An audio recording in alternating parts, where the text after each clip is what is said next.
403 American lives at Pearl Harbor. Those deaths stunned the nation. There was understandable outrage and fury over the attack.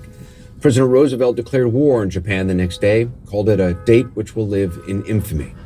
2,403 American deaths at Pearl Harbor. Right now, the United States is averaging more than 2,200 COVID deaths a day. That's nearly one Pearl Harbor every 24 hours.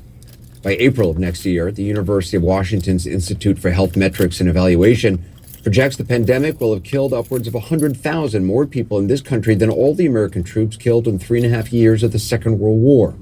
More than 500,000 dead. President Trump is the one who likened this to a war. He called himself, in fact, a wartime president. That was a long time ago. Those were in the days when he wanted to be seen as a commander-in-chief leading the effort, when he took over the coronavirus press briefings and then stopped listening to the doctors who actually knew what they were doing. Now, the president doesn't seem concerned about being a wartime commander. If anything, he seems more like a deserter. He's absent.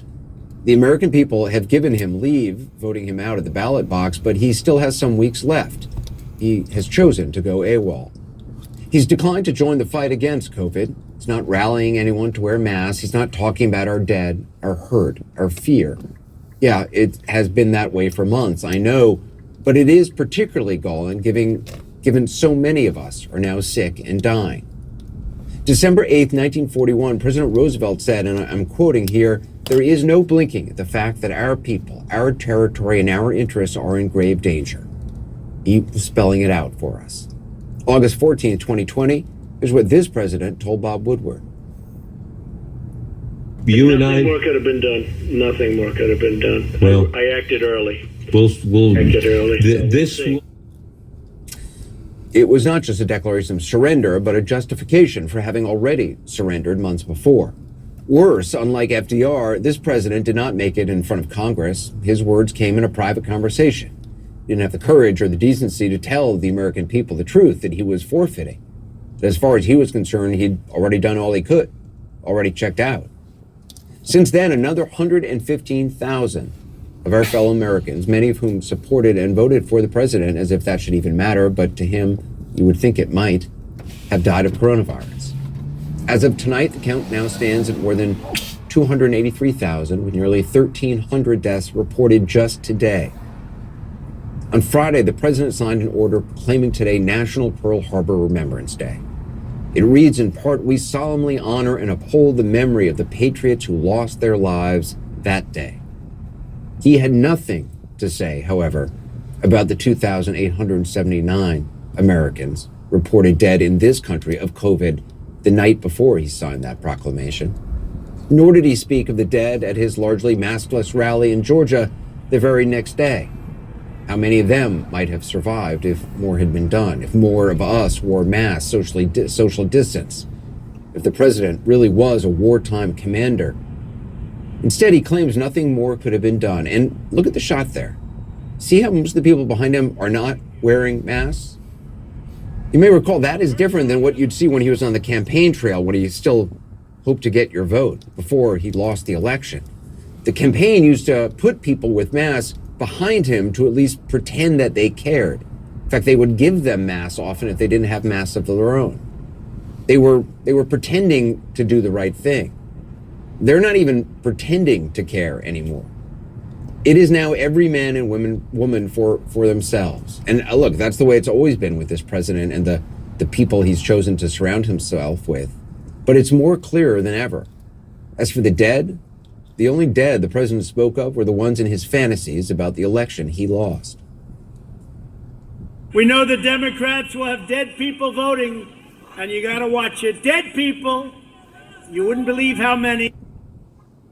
Sure, that's how he speaks of dead people. He speaks lies of fake dead people and says nothing about those who have died on his failed watch. He said nothing about the dead who might have voted if COVID hadn't taken them, nearly 1,600 deaths reported on Election Day. He and the people around him just don't care anymore. They're looking for other jobs, as we've been reporting, looking to see how they can maybe salvage what's left of their reputations. While the president is certainly pondering his next moves and raking in a whole lot of money to let him use as he'd like, by claiming it's going to be for his battle against the election fraud that never was. Take a look at a ceremony today at the White House, the Medal of Freedom. Hardly a mask to be seen, nor any distance to be had between the guests. The president, as you know, has boasted of being immune to the virus. As for everyone else, does it look like he cares? He certainly cares about getting credit for the vaccine. Less than a week after the election, he tweeted, quote, "As I have long said, Pfizer and the others would only announce a vaccine after the election because they didn't have the courage to do it before."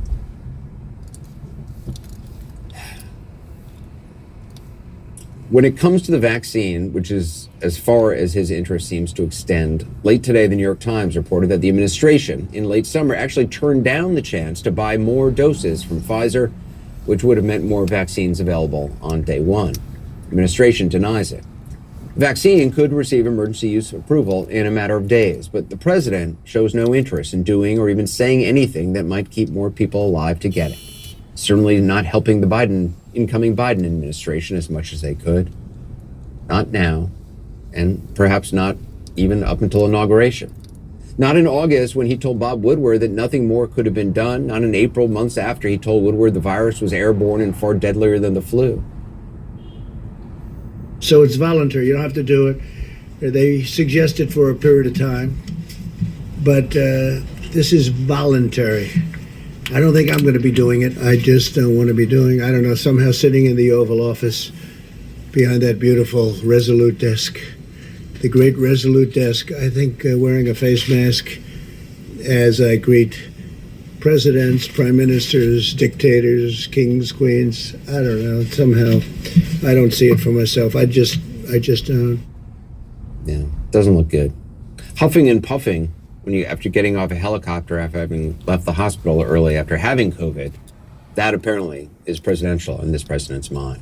But actually just wearing a thin piece of fabric over your mouth and over your nose to protect others, that is somehow not something he can do.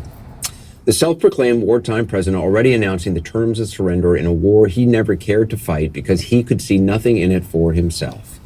Not even the credit for saving lives just by putting a piece of cloth over his face.